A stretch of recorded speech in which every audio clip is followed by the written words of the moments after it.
Hi masters, అందరికీ నమస్కారము. మనము ధ్యాన మహాశాస్త్రం బుక్ గురించి తెలుసుకుంటున్నాం కదా. ఈరోజు మరికొద్దిగా తెలుసుకుందాం. ముందుగా బ్రహ్మర్షి పితామహ దంపతులకు నమస్సుమాంజలు.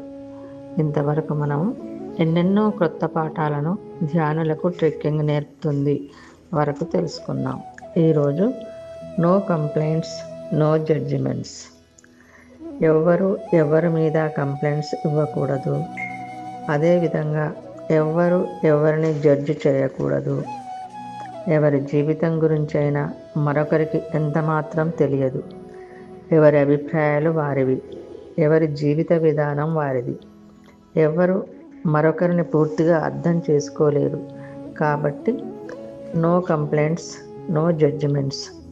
ఎవరి ఇష్టానికి వారిని వదిలిపెట్టడమే సరైనది. శరీరానికి చక్కగా సింగారం అవసరం. దుస్తులు, నగలు, పౌడర్లు, సోపులు, ఇలా ఎన్నో.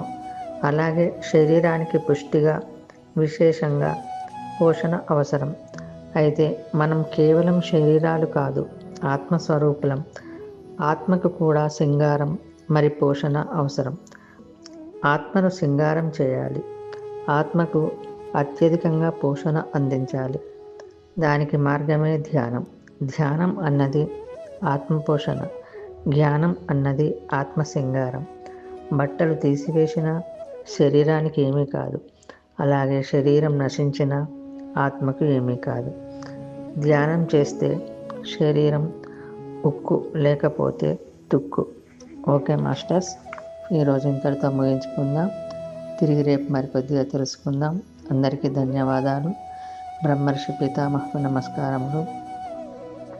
మనమందరము ధ్యానము, స్వాధ్యాయము, సజ్జన సాంగత్యము, శాకాహారము పాటిద్దాం, స్ప్రెడ్ చేద్దాం.